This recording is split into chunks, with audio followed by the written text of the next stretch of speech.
You know, some days I think to myself, what if I never quit my desk job? Yeah, I'm gonna get some more coffee.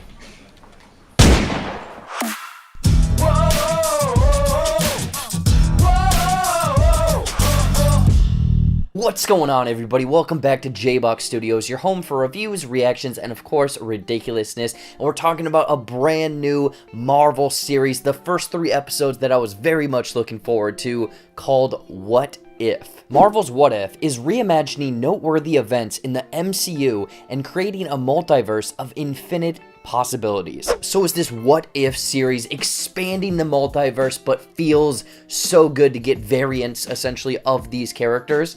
Let's find out. But before I get into my thoughts, let me know what your anticipation level is of this What If series and what episode do you want to see absolutely the most. Like, make up anything and put it in the comments.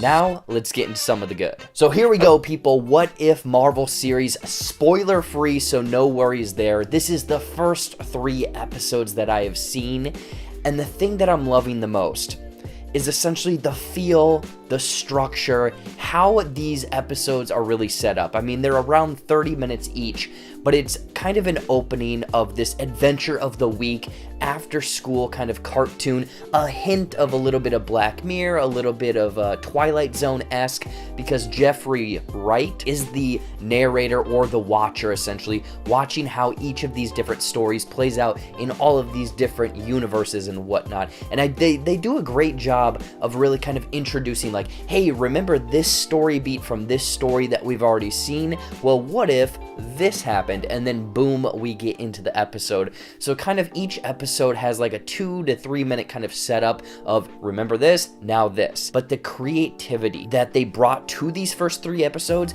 and the way my brain is expanding on what they can do with future episodes, just from kind of the screenshots and previews that we've seen from season 1, but I'm thinking like season 5, because they need to just keep making these, make them for the rest of life, you know, because they can just get a variant or a different kind of character arc in each of these different stories. Like, give me all of this that I'm wanting. But let me reel it back a little bit. Yes, the creativity of, hey, let's take this character, this situation, or what if this happened, and then pop it into this episode. And it really brings upon these interesting threads of the MCU, of time, and how these events really played out, of, you know, that maybe like side character that you've never ever really kind of heard from again? Well, they are now the biggest bad in this universe. So I'm loving the creativity that they put into these stories, and again, the potential that this has. And I think that the reason it felt like, again, that after school kind of animation, grab my snack, grab a little soda, and watch this after school, was the animation that really hit, because it's this unique mixture of 2D, I believe, cel shaded, but a little bit of 3D-esque as well.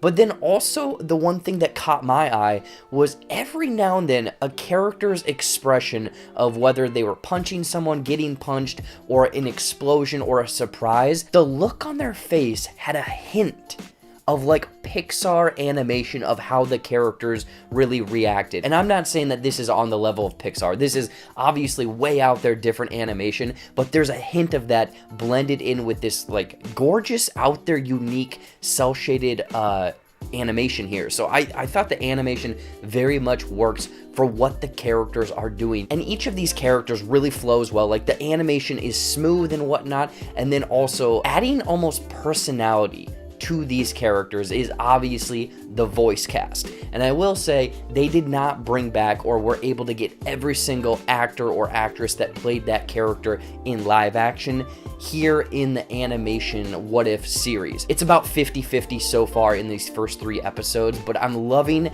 the blending of, you know, hey, here's the old cast, like Mark Ruffalo, Sam Jackson, a handful of others, but then bringing in new people, like I said, Jeffrey Wright, Lake Bell, a handful of others as well.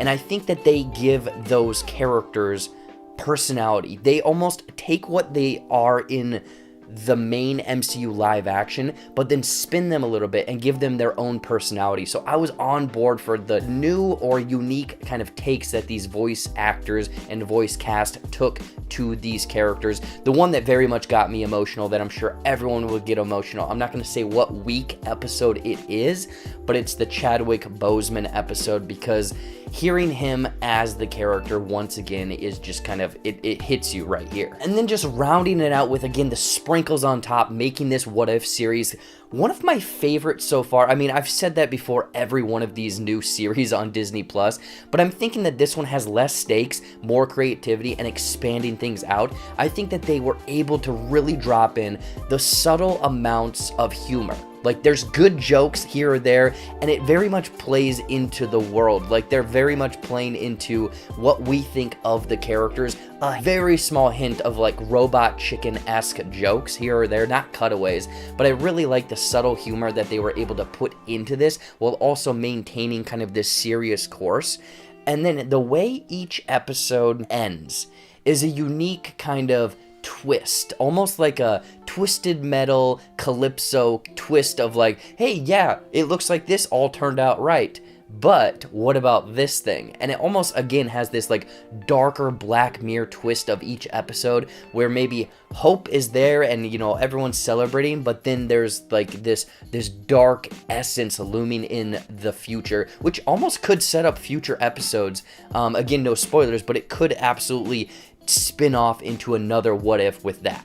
Now, right now, my only con of this show is I think that they're maybe relying too heavily on nostalgia and what we are familiar with. Again, this is only 3 episodes, no spoilers, I've only seen 3, but the way that they've really structured these first 3 is, remember this event, this is how it played out, and then boom, we go into it, and then they'll maybe throw in like little kind of jabs here or there, or like references almost of like, oh yeah, wouldn't that be crazy if this thing happened? And that actually does happen in the, you know, main core MCU. So I think that these 3 first episodes are reeling people in, kind of, again, sprinkling that little bit of nostalgia of like, oh, I remember that. But I think as they are going to be moving on, they're going to move away from that more and more and more, because by that 3rd episode, I could see them definitely moving in that direction.